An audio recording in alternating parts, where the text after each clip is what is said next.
नमस्कार दोस्तों, आज हम सामाजिक विज्ञान के अंतर्गत कुछ सिलेक्टेड 50-52 प्रश्नों का अध्ययन करेंगे। ये आने वाले उत्तराखंड टीईटी परीक्षा और अन्य परीक्षाओं हेतु बहुत उपयोगी हैं और सीटेट हेतु भी बहुत विशेष रूप से उपयोगी हैं। आप अपना मूल्यांकन स्वयं करते जाइए कि मैं वर्तमान में मेरी कितनी तैयारी इस परीक्षा हेतु हो गई है। क्वेश्चन नंबर फर्स्ट है, महाभारत का फारसी अनुवाद किस नाम से जाना जाता है? 4 ऑप्शन है, रज़्मनामा, भारतम, जय संहिता और सत्सरही। तो इसका जो सही आंसर है रज़्मनामा। क्वेश्चन नंबर दूसरा है, सत्यशोधक समाज की स्थापना किसने की थी? Answer A Bhimrao Ambedkar, B Jyotiba Phule, C Mahatma Gandhi, D Dadabhai Naoroji. तो इसका सही आंसर है ज्योतिबा फुले। क्वेश्चन नंबर तीसरा, भारतीय संगीत का स्रोत किस वेद को माना जाता है? 4 ऑप्शन दिए गए हैं, इसमें से सही आंसर है बी सामवेद को भारतीय संगीत का स्रोत माना गया है। सत्यमेव जयते कहाँ से लिया गया है? अच्छा प्रश्न है, ऋग्वेद से, मुंडक उपनिषद से, कठोपनिषद से, महाभारत से। तो इसका सही आंसर है मुंडक उपनिषद। पाकिस्तान एवं अफगानिस्तान में अशोक के शिलालेख किस भाषा में हैं? तो उस क्षेत्र में जो अशोक के शिलालेख हैं, आप 4 ऑप्शन दिए गए हैं, इसका सही आंसर है डी आरामाइक भाषा में वहाँ पर वो शिलालेख लिखे गए हैं। अगला, हाथी गुम्फा अभिलेख किस शासक के समय का है? हाथी गुम्फा अभिलेख जो है 4 ऑप्शन है, रुद्रदामन, कलिंग राजा खारवेल, समुद्रगुप्त और विजय सिंह। तो इसका सही आंसर है कलिंग राजा खारवेल के समय के हाथी गुम्फा अभिलेख हैं। कालीबंगा किस नदी के तट पर है? तो इसका सही आंसर आएगा, कालीबंगा जो है घग्गर नदी के किनारे है और यह कालीबंगा जो है राजस्थान में है। अगला प्रश्न,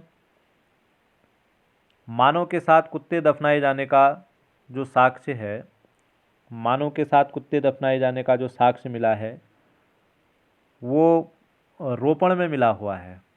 मानव के साथ कुत्ते दफनाने का इसका आंसर सी सही होगा। खजुराहो के जैन मंदिरों का निर्माण किसने कराया था? तो खजुराहो के जो जैन मंदिर हैं उनका निर्माण, आंसर बी सही है इसका, चंदेल शासकों ने कराया था। गौतम बुद्ध ने अपने उपदेश किस भाषा में दिए थे? 4 ऑप्शन है, संस्कृत, प्राकृत, पाली और अर्धमागधी। तो इसका सही आंसर है सी, पाली भाषा में दिए थे। भारत का नेपोलियन किसे कहा जाता है? बहुत इंपॉर्टेंट प्रश्न है। चंद्रगुप्त, समुद्रगुप्त, श्रीगुप्त या कुमारगुप्त। तो जो भारत के नेपोलियन हैं, भारत के नेपोलियन समुद्रगुप्त को कहा जाता है। लाख बख्श के नाम से कौन जाना जाता है? ये प्रश्न बीच में मैंने बनाए थे, उसमें ये प्रश्न दिया था। तो लाख बख्श के नाम से इल्तुतमिश को जो है लाख बख्श के नाम से जाना जाता है, दानी होने के कारण। सिजदा और पाबोस प्रथाएं किसने शुरू की?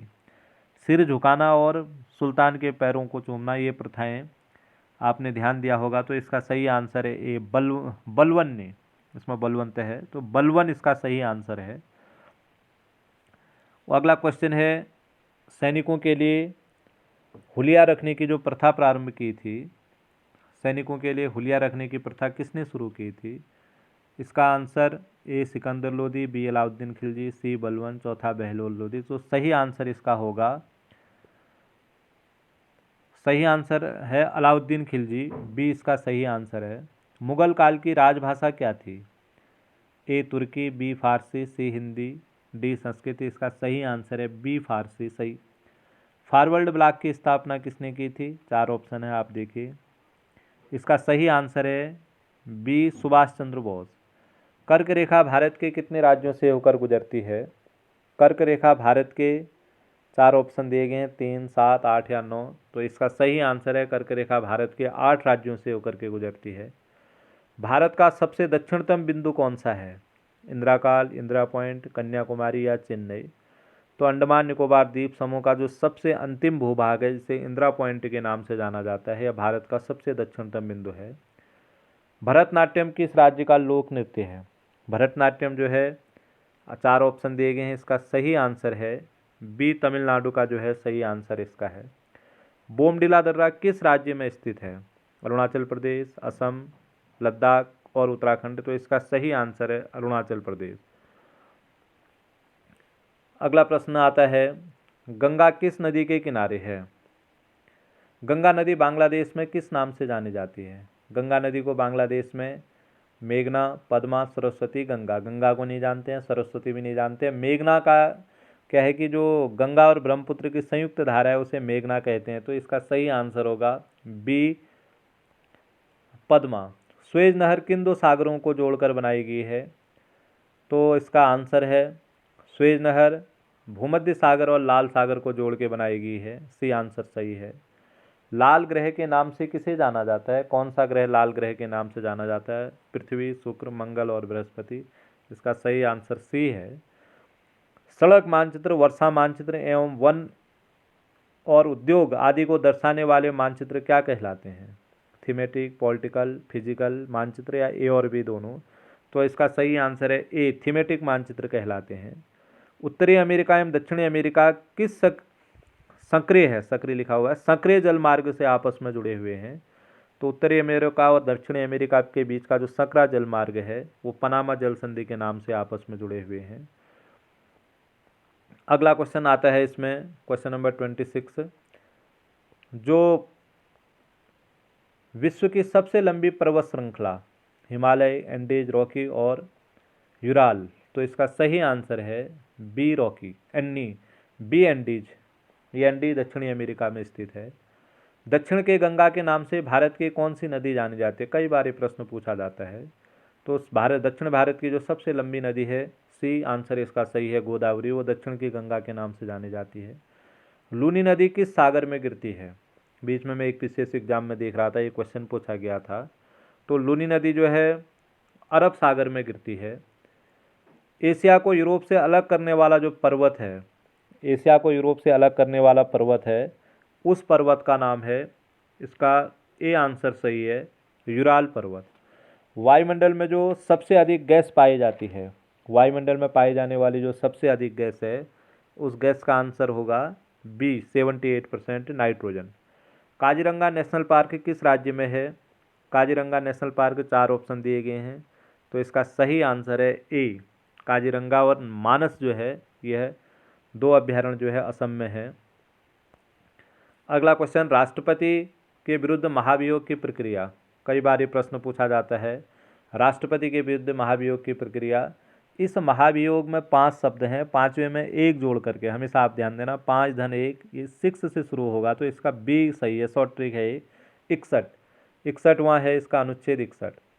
धन विधेयक का उल्लेख किस अनुच्छेद में है? ये लोकसभा का विशेषाधिकार है, धन विधेयक केवल लोकसभा में ही प्रस्तुत किया जाता है, तो अनुच्छेद 110 इसका सही आंसर है। देश के एकमात्र निर्विरोध राष्ट्रपति कौन से हैं? ये कई बार ये प्रश्न भी पूछा जाता है, तो इसका सही आंसर बी, नीलन सिंह संजीव रेड्डी। संसद के दोनों सदनों की संयुक्त बैठक की अध्यक्षता, जब किसी कानून को लेकर के कोई मतभेद उत्पन्न हो जाता है या संविधान की विशेष धाराओं में कोई परिवर्तन करना होता है, ऐसी स्थिति में संसद के दोनों सदनों की संयुक्त बैठक होती है और उसकी अध्यक्षता लोकसभा के अध्यक्ष करते हैं। शिक्षा को किस सूची में रखा गया है? तो इसका सही आंसर होगा, शिक्षा को सी, समवर्ती सूची में रखा गया है। बलवंत राय मेहता समिति का गठन किसके लिए किया गया? बहुत इंपॉर्टेंट प्रश्न है। बलवंत राय मेहता समिति का जो गठन किया गया था पंचायती राज व्यवस्था हेतु, इसके लिए यह किया गया था। अगला क्वेश्चन 38 है।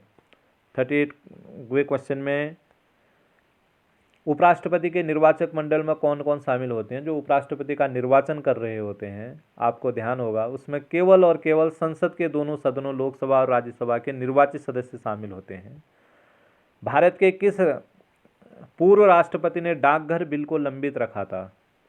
पॉकेट वीटो के नाम से भी जाना जाता है, अर्थात उसको स्वीकृति नहीं दी थी। इसका सही आंसर है ए, ज्ञानी जेल सिंह।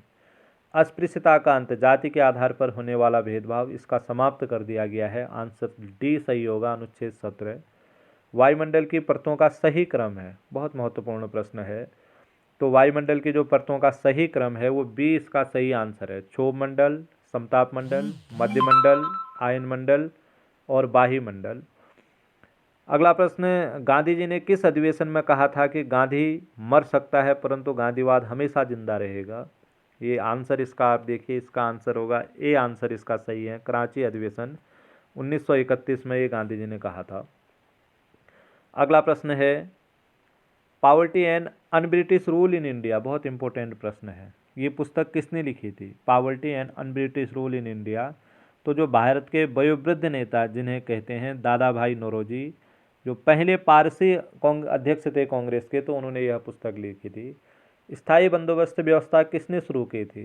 कर वसूलने की जो प्रथा थी उसे स्थायी बंदोबस्त व्यवस्था को लॉर्ड कॉर्नवालिस ने शुरू कराया था। महात्मा गांधी को राष्ट्रपिता की उपाधि किसने दी थी, अर्थात पहली बार राष्ट्रपिता किसने बोला था? इसका सही आंसर होगा सी, सुभाष चंद्र बोस। भूदान ग्रामदान आंदोलन किसने चलाया? भूदान ग्रामदान आंदोलन अर्थात भूमि को दान देना, गांव को दान देना, ये आंदोलन सी, इसका सही आंसर है, आचार्य विनोबा भावे ने चलाया था। प्रसिद्ध बौद्ध मठ ताबो मठ किस राज्य में है? जो कई बार मठों से संबंधित प्रश्न पूछे जाते हैं। जो ये बौद्ध मठ है प्रसिद्ध, यह बौद्ध मठ हिमाचल प्रदेश में है, ताबो मठ। ये ध्यान रखना है, बौद्ध मठों से संबंधित क्वेश्चन पूछे जाते हैं।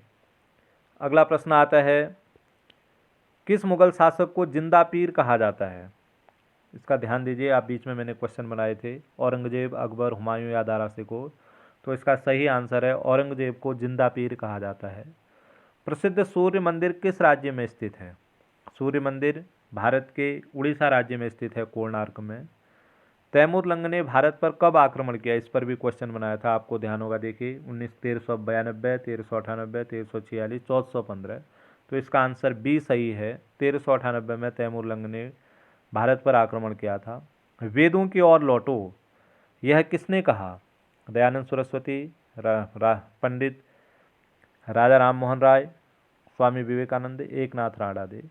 तो इसका सही आंसर है वेदों की ओर लौटो, दयानंद सरस्वती ने कहा था। ये प्रश्न बड़े महत्वपूर्ण प्रश्न हैं, आप मूल्यांकन करिए और बताइए कि आपके कितने क्वेश्चन सही हुए। कमेंट बॉक्स में ज़रूर बताइए ताकि और अच्छे प्रश्न बनाने का हमें मौका मिल सके।